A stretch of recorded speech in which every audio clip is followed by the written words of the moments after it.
You know what I'm talking about. That sense of, if I would have only done this, or if I only would have done that, if I would have been more disciplined or more focused, things would be so much better now. Well, you're focusing on the uncontrollables, nothing you can change, and so you want to be free from that. You know, it seems as human beings, we're really good at regret. You ever thought about that? I mean, we really are. We're really good at regretting things. I should have never started smoking or drinking. I wish I never went to that casino for the first time.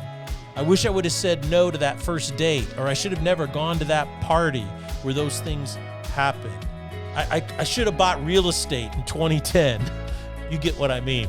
We're really good at regret. Someone once said hindsight's 20/20, and that really appeals to the notion that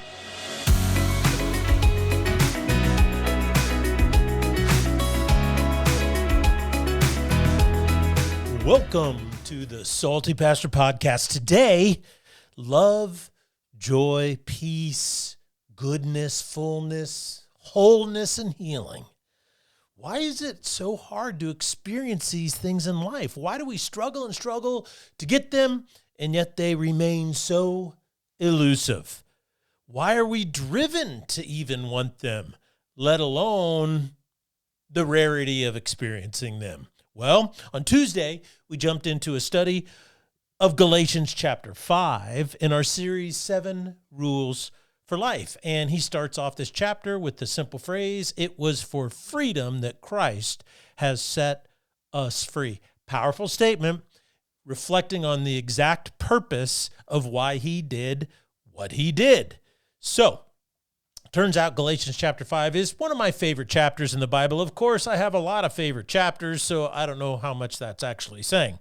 Now, before we jump into this, a couple quick announcements. Number one, our listenership has been growing. So please share this with family and friends as much as possible, because right now we're only growing by word of mouth. One way, though, that you can help, if you already told all your family and friends about it, is to go to the YouTube channel and just simply search The Salty Pastor, and then like and subscribe.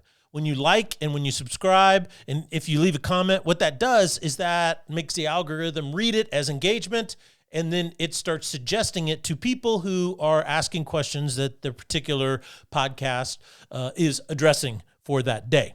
The phone app is out, and I believe it's also out on Google now. I know it's out on Apple because I've been using it. Now, I don't use an Android, so if you're a listener and you use Android, you went to Google and you downloaded it, would you let me know if it's working or not? Just send a quick note to saltypastor@gmail.com. Now, I want to say to all of you regular supporters of the ministry that are giving month to month, man, you guys are amazing, and I want to say thank you. And guess what?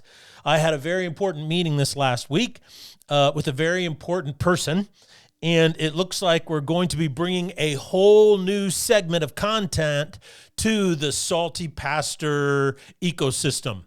This will be content directly pointed to parents of children.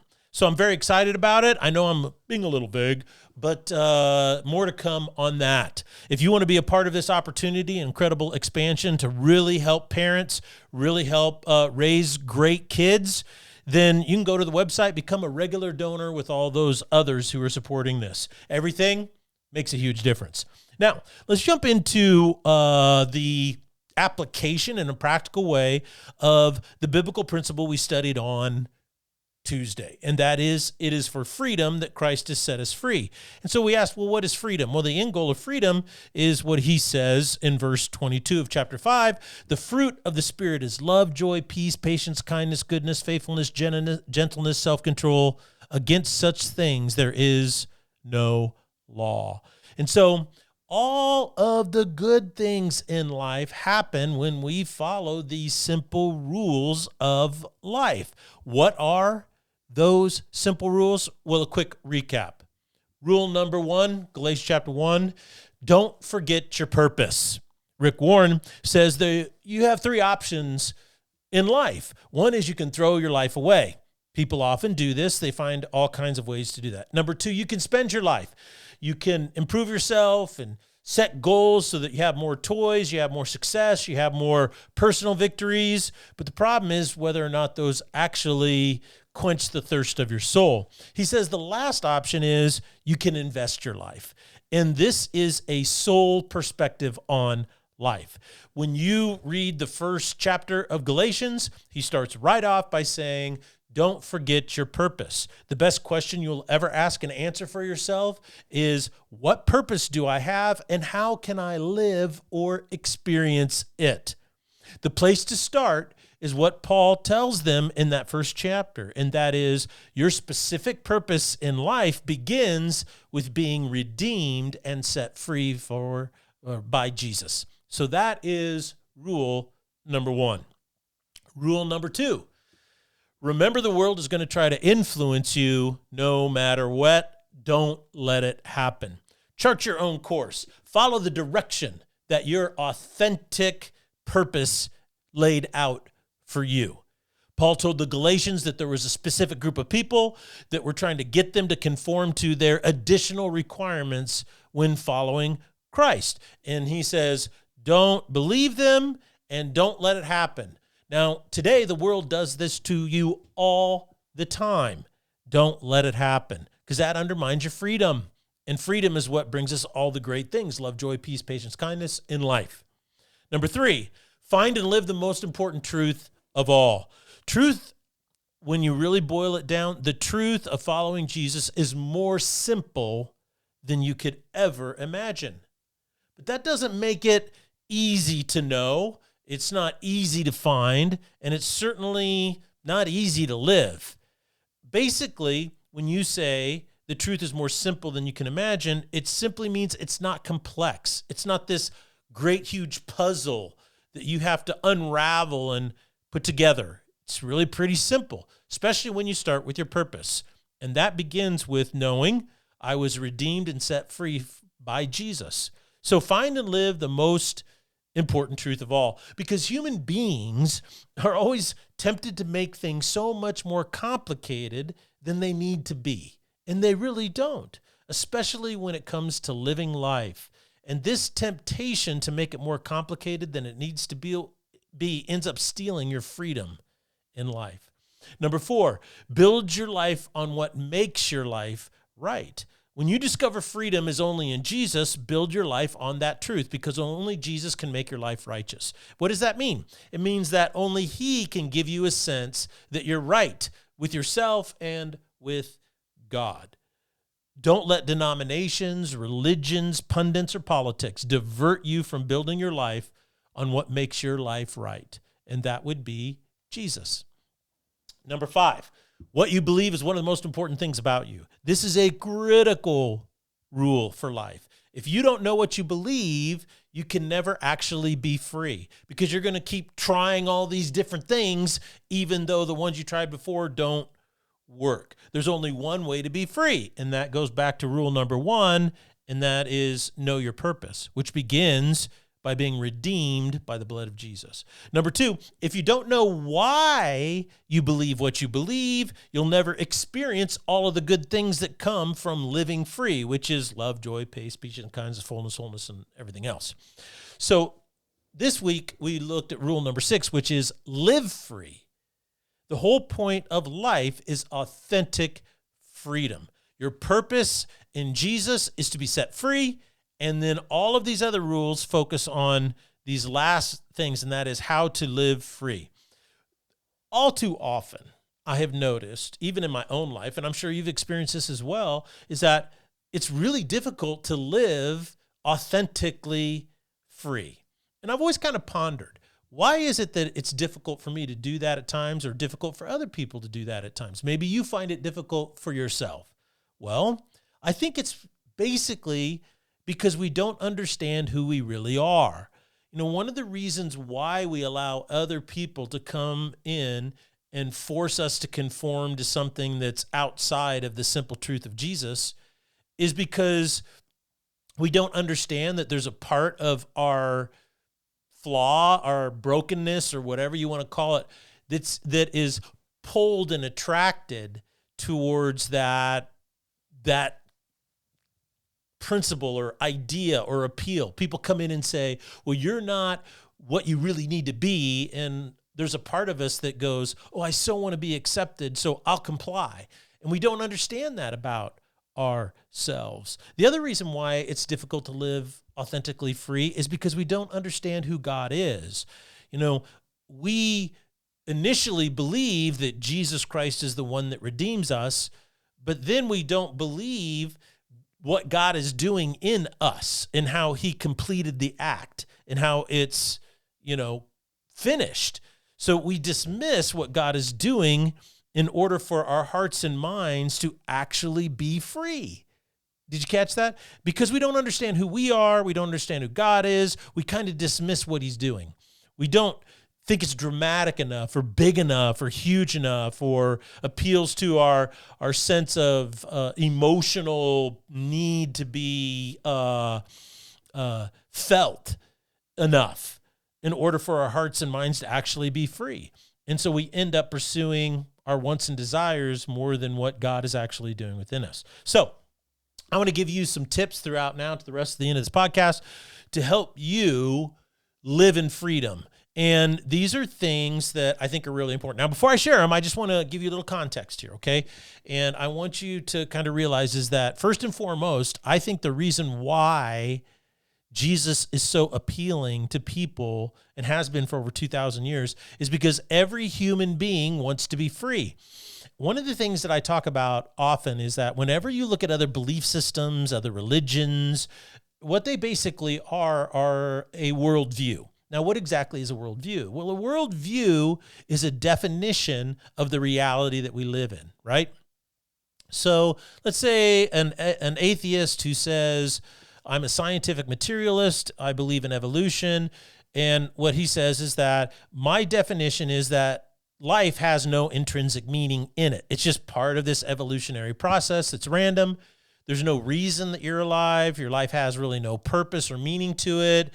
You're just a part of this thing that's cruising on down. Scientific materialists say there's nothing beyond the material universe. So there is no spiritual realm. You don't have a soul. And they also say we define human consciousness as an illusion. Sam Harris talks about this in his book. A lot of other prominent scientific materialists or atheists say the same thing. And that basically means you actually don't have any free will. You don't make choices that can change the direction of your life. It's all basically predetermined. And so not by God or anything, but just by the universe and the way that it operates. So what I just described to you is a worldview. And what it is they're defining human experience, human nature, human existence.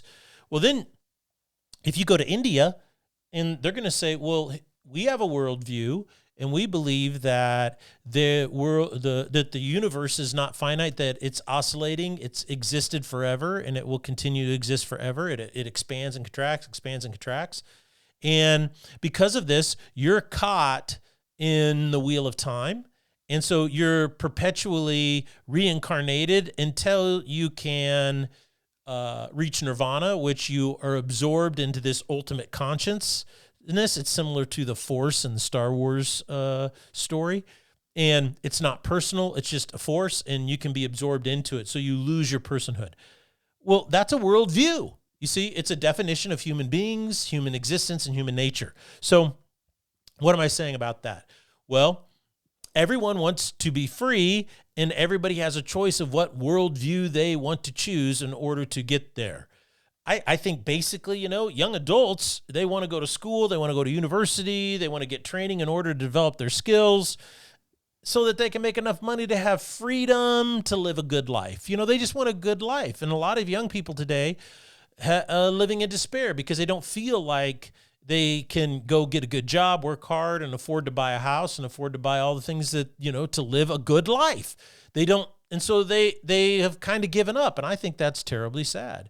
People in their 30s and 40s oftentimes will pursue vacations, experiences, friendships in order to have a good life. One of the hallmarks of being an American is that every citizen should have the freedom to pursue life, liberty, and happiness. Now, I've never met anyone that said, hey, I want to live on the bottom rung of the social ladder and I'd like to stay that way. However, it seems that a lot of people are trapped there even though they don't want to be. So the question then becomes why? Everyone wants to be free and have a better life. People in their 50s and 60s want to reap the harvest of all their hard work. See the world, slow down, spend more time with family, enjoy things more like, smelling the roses, so to speak.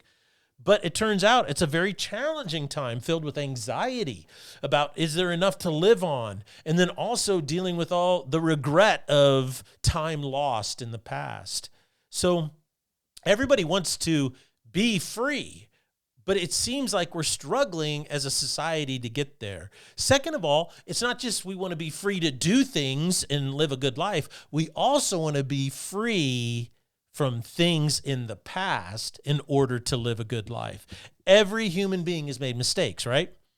Well, we want to be free from those. We don't want them to define us.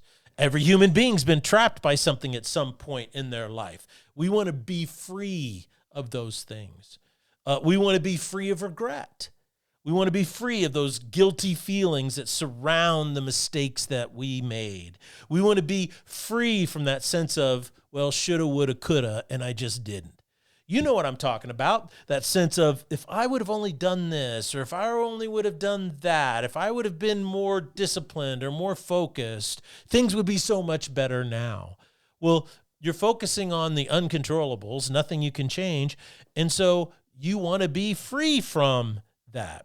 It seems as human beings, we're really good at regret. You ever thought about that? I mean, we really are. We're really good at regretting things. I should have never started smoking or drinking. I wish I never went to that casino for the first time. I wish I would have said no to that first date, or I should have never gone to that party where those things happened. I should have bought real estate in 2010. You get what I mean. We're really good at regret. Someone once said hindsight's 20/20, and that really appeals to the notion that we're prone to regret. And so that means simply we want to be free from the past. So everybody wants to be free to live a good life, right? We want freedom of opportunity, but we also want to be free from the things that have held us back or are undermining us. So it all comes down to this. The question then becomes, is there a way to live more free, pulled towards opportunity and newness, hope, and redemption, and at the same time be free from the things that are holding you back? Yes. And it all comes down to belief. We often forget that what we do and the choices we make are driven by the internal beliefs that we have. And if we focus on knowing and understanding our internal beliefs, then regardless of what happens, good or bad, we can be free from the past and even more free to pursue the great life we often think about. But in order to do that, you have to understand the power of belief. So I just want to share now with you what things that you can do specifically to live more freely. And as I've said in the past, and I will say a million more times, if I live that long, what you believe is one of the most important things about you. Therefore, what you believe determines how free you will live. So, number one, a belief that you need to address, think about, clarify, evaluate in your own life is this: the belief that you must do more to be saved once you've been redeemed by the blood of Christ. The bottom line is this: you cannot do anything more once you've been redeemed by Jesus and his blood. When Jesus said on the cross, "It is finished," he meant it. Salvation is an act of grace bestowed on you from God himself. Just as God made a covenant with Abraham and then he relied on himself to walk through it on both sides of the covenant, because it didn't depend on Abraham. It only depended upon God and his own character. It's the same way with salvation. When Jesus Christ came to die on the cross for you, he did all of the work. It is finished. There's nothing you can do to earn it. There's nothing you can do to deserve it. And there's nothing you can add on to your faith or your life that's going to make you more saved once you've been saved by Jesus Christ. So that's a very important belief to really think about. As a matter of fact, in the book of Philippians, a letter Paul wrote to the church in Philippi, he says, I believe it's in chapter 3, he goes, you need to work out your salvation in fear and trembling. Now, did he write that to get us to question whether we're saved or not? No. What he was doing is he was saying, look, you need to take seriously what God has already done for you and in you. And then you need to start living in a way that aligns with what he has already done. So the first belief to dispense from, if you want, is believing that you have to do more in order to be saved. Believing that you have to do more once you've been redeemed by the blood of Christ to be loved by God or have the favor of God bestowed upon you. You don't. Jesus has done all of the work. You can't add on to it. Just like Paul told the Galatians, you can't get circumcised and become Jewish and think you're going to become more saved. As a matter of fact, if you try to do this, you end up undermining and severing yourself from the very grace that was bestowed on you through Jesus Christ. So dispense with that belief. And what happens when you start doing that is you're going to see freedom more attainable in your life. You're going to be not driven by obligation and duty. You're driven by inspiration, hope, and love. And let me tell you, inspiration, hope, and love are some of the best pathways to living authentically free. Okay, what's the next belief that you should work on? Well, get rid of believing that you don't have a free will or any agency in order to receive the redemption of Christ. What do I mean by that? Well, there is a doctrinal position out there today that postulates that you have no free will, you have no choice. God decides who's going to be saved before they're born and not. And if you're chosen to be saved, then guess what? You get saved whether you want to or not. Well, this belief ultimately steals your freedom. Why? Because God extends his grace to you in order to affirm your humanity. All right?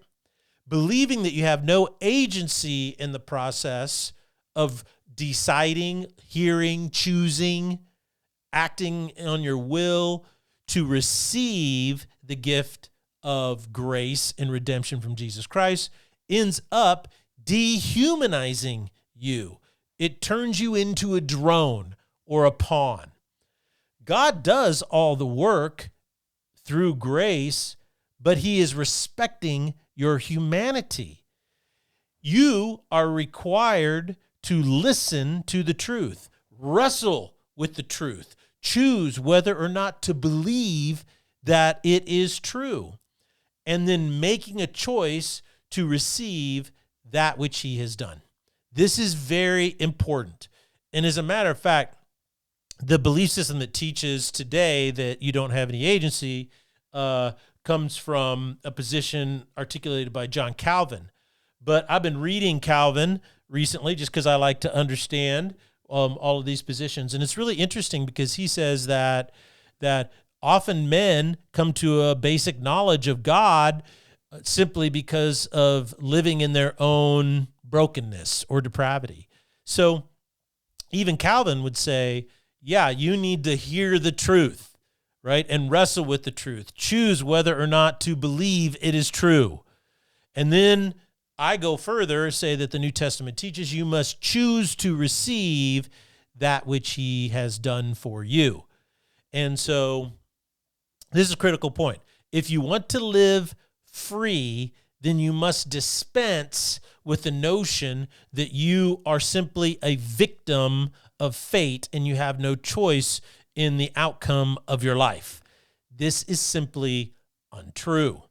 You know, I said the interesting thing about this doctrinal position that teaches you to have no agency, no capacity to choose, you have no free will, seems to defy logic to me, because it basically states that faith is how you're saved, but faith is something given to you by God.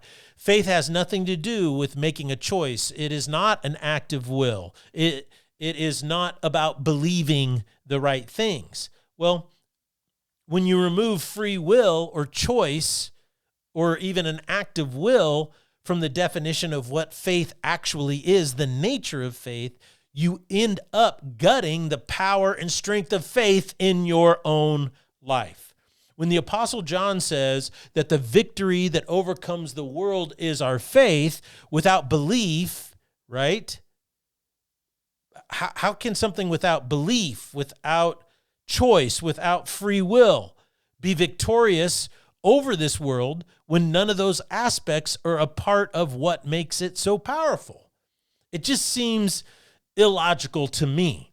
So that's why it's so important to understand that you have free will and agency in order to receive the redemption of Jesus. You must believe that, because what it does then, after you are saved by the grace of God, each and every day becomes a choice. And he talks about that choice in Galatians 5, and that is a choice of whether I want to not only live in the Spirit, meaning I was redeemed by the blood of Christ, but will I walk in the Spirit? So I can choose to listen or to do my own thing. This is why, my friend, critical thinking is so important, because it gives you the opportunity to evaluate what you believe. And when you evaluate what you actually believe, that's when you start to grow in faith.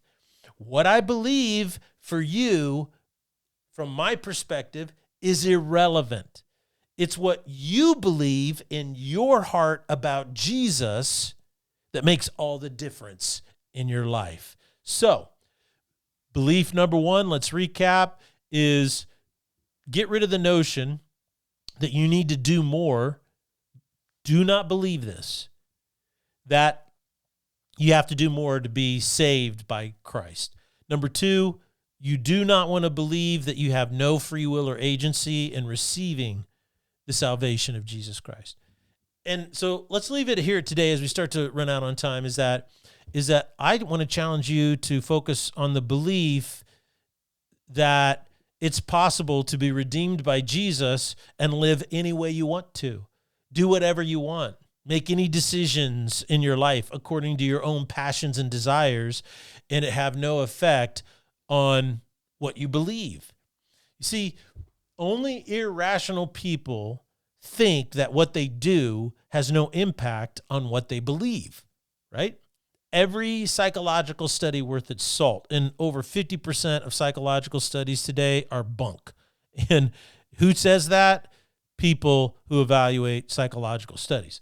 But everyone worth its salt says the same thing, right? It says that what you do has a huge impact on what you believe. It's oftentimes what you're doing that ends up forming your strongest beliefs. And this is why Paul tells the Galatians, walk by the Spirit. He says, you've been made alive by the Spirit. Now you should walk in the Spirit, okay? And he says, when you're walking by the Spirit, you tend to live more freely. And he says, there's things in the flesh that you have to deal with every day, which are, verse 19 of chapter 5, immorality, impurity, sensuality, idolatry, sorcery, enmity, strife, jealousy, outbursts of anger, disputes, dissensions, factions, envying, drunkenness, carousing, and things like these, of which I forewarn you, just as I have forewarned you, that those who practice these things, who live this way, end up not inheriting the kingdom of God. Why is that? Because what they're doing undermines their belief, right? And then, as he says earlier on in verse 4 of chapter 5, if you start believing the wrong things and you put your whole life into these wrong things, you end up choosing something different than Christ. And that, he says, is devastating to your faith. He says, when you walk by the Spirit, you are taking steps in alignment each and every day with what the Holy Spirit has already done in you when Christ redeemed you in salvation. Period. That's it. So the issue then is that this is, in my opinion, the only way to get to freedom is if you work on these really core beliefs. I know that it is God and God alone who saved me. I didn't deserve it. But I have to choose it. I have to choose what he has done in me. And what that means is I have to believe what he says he's done in me. And I need to live each and every day based on that choice, that faith that he has done what he said he has done to me. And then finally, that's why I can't just live any way I want. I remember a book by Craig Rochelle that came out called Christian Atheist. What a catchy title, huh? And in it, he addresses this very issue. He goes, people think that they get saved, and then they go on in life doing whatever they want. They never take into account anything that God says. They don't talk to God. They don't read the script. They have no idea what God expects of them in a relationship with him. And he says, basically, that's called Christian atheism. And so the last thing is get rid of this notion that you can live any way you want. Don't be a Christian atheist. Okay, we're out of time today. I just want to say I appreciate you guys so much. Please don't forget to go over to the YouTube channel, like and subscribe, and go to our website and check out new stuff. And let me know if the phone app for Android is working. Until then, what you believe is one of the most important things about you. So live free.